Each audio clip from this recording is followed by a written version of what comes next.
প্রশ্ন করেছেন ভাই যে আমাদের ফ্যাক্টরিতে কাজ করেন 20 জন বাংলাদেশি, 15 জন পাকিস্তানি।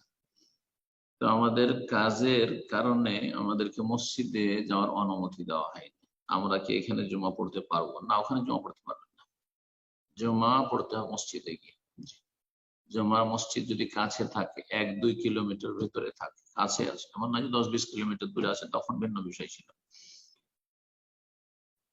তো এইভাবে সব নিজ নিজ ফ্যাক্টরিতে জুমা পড়বে না, এটা শরীয়ত সম্মত নয়। জুমা এইভাবে পড়া যায় না।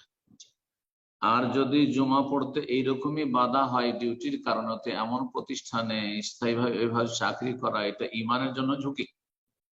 ইমানের জন্য ঝুঁকি, বিভ্রান্তির আশঙ্কা রয়েছে, অন্তরে আল্লাহর পক্ষ থেকে মোহর লেগে যাওয়ার আশঙ্কা রয়েছে। আল্লাহ হেফাজত করুন।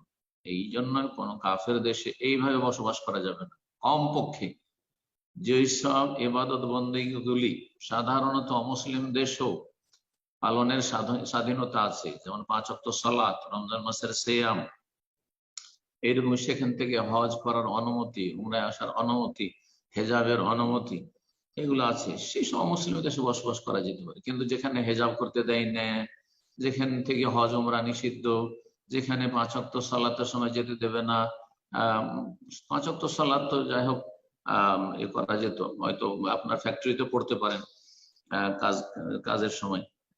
কিন্তু যদি সরকারি ভাবে সেখানে সালাত নিষিদ্ধ থাকে, অথবা জমা পড়তে ফ্যাক্টরি থেকে জমা পড়তে যেতে দিচ্ছে না, এমন কোন এমার্জেন্সি বিষয় নাই, কাজ আধা ঘন্টার জন্য বন্ধ করে দেওয়া যেতে পারে, না করবে না তারা।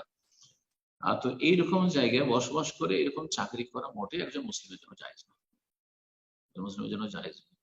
ইত্তাকুল্লাহ, আল্লাহকে ভয় করুন এবং আল্লাহর কাছে দোয়া করুন, যথাসাধ্য চেষ্টা করুন, কাজের ক্ষেত্র পরিবর্তনের চেষ্টা করুন। দোয়া যদি থাকে এবং চেষ্টা যদি থাকে, তো আল্লাহ রাব্বুল আলামিন ইনশাআল্লাহ উত্তম বিকল্প বের করে দেবেন। এবং আল্লাহ রাব্বুল আলামিন কাছে দোয়া করি, আল্লাহ আপনাদেরকে যেন হেফাজতে রাখেন, সেই সালামতে রাখেন।